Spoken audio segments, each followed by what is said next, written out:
You have your own kids now. And we're going to get into the book, but this is I think it's beautiful. I get to watch from a distance about how you're living your family life now and all the choices you're making to love your kids and your family. And then you're still sharing, you have a public ministry through obviously your book and speaking out on different matters. We're going to get into some of those details about the book, but I am curious how the decisions you're making about your own kids.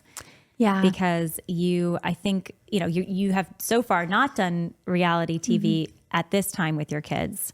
I'm sure you're getting those offers and you those opportunities. How are you approaching decision-making about what to share, what not to share, the level of exposure? Yeah, it's so hard. I think even, like when you have kids, like it changes how you view life and everything around you. And so for us, Jeremy and I talked about it a lot. And it was one of the main conversations we had before we even decided to have kids was how are we going to handle this being in the public eye? And the show was still going on when we had Felicity, and she was born on the show in a way. Like I was very guarded about how much I let them put on, because I think that at that time I didn't have as much freedom to choose. And so it was more of like a thing where I realized, okay, this is what I'm required to do, is to give some footage. So we just took our own footage Of the birth that we felt comfortable with. And that was what was aired for Felicity. And then later on, like they filmed all of her up until she was like maybe 2.5. And then I was pregnant with, I had another pregnancy actually in between the girls. I miscarried that little one. So and that was sorry. also something that was aired. But then after that, when I had Evie, the show was never aired. They ended up filming some, but then it was never aired because the show was canceled at that point. And so it was something that we were actually kind of grateful for, just to see like, okay, we didn't want our kids in the public eye. And that was something we had decided we didn't want to do. And so we were actually very grateful that chapter of our lives had come to a close, even though it was very hard. And it was all very fast too. I think that was the other thing, because when you have people in your house 3 to 5 days a week, and that was like before I was married, right? Like at my parents' house, it was like we would film that many days. The crew was always there. And they were like family to us. And so one of the producers, he started out as a cameraman. So he was there the entire time with us. And other ones were there like 12, 15 years. And so having those people there, that was the hardest part to like break with and to like have to say goodbye to them. Because but you didn't get to say They were goodbye. like family to you. Yeah, they had been there through everything. And I feel like they understood more than anybody else, even your closest friends around you. They understood your life. And so the hardest part was just like realizing, okay, we're not going to get to see them every week. And so I think like when you have like a career or something's like kind of ripped out from underneath your feet, it's like I trusted God, and I was so excited for that next season and what the Lord was going to open up for us. But it also was a jolt because it was all I had ever known.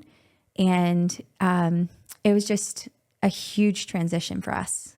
How does how you were raised and your experiences with media, being on TV, and now social media impact the choices you're making about your own kids?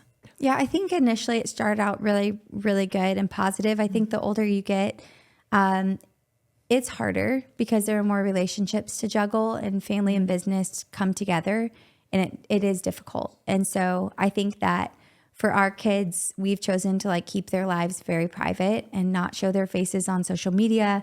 Try not to talk a lot about them. Like even we have a podcast now, but I've like tried to talk more about just our lives and things that are happening, or mention our kids and stuff. So we'll mention their names, but not talking about every detail of their life, and just trying to give them as much privacy as we can.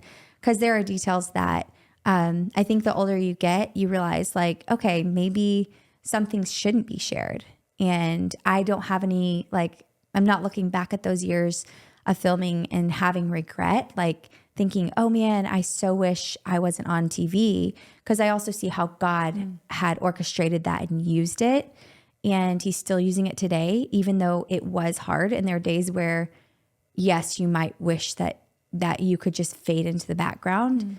But at the same time, I think for our kids, there's like, it's a juggling act because social media is still blowing up. We're all as parents realizing like if you have 10 followers or 10,000 followers, you're still realizing like this is just evolving. We don't know the effects of this, kids having phones, all of these things that are around us. And so we've just chosen to protect our kids and give them privacy at this point. And then in the future, I don't know where that will lead. I don't see us having a reality show again. That's not something that we're like desiring. But yeah, you never know. I think we want to hold everything with an open hand and say, as for now, where we are, this is our decision as a family and what we think is best for our kids.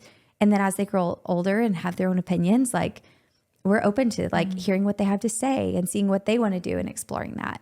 I think there is a distinction between making the kids the main character in what's shared publicly via social media or reality or whatever, versus occasionally they're included, but in a way that's still protective of them. And I think a lot of people are wrestling with that. I know like influencers who, you know, had previously maybe had included their kids a lot in their content who are now saying, I don't want to keep doing it. Yeah. Maybe when they're a baby, they're a little itty baby, but now they're in these sensitive, tender years where protection is even more important. And there's this push against a reaction against it. Yeah. Because we're realizing it comes with these certain consequences and risks that some people maybe didn't even realize before.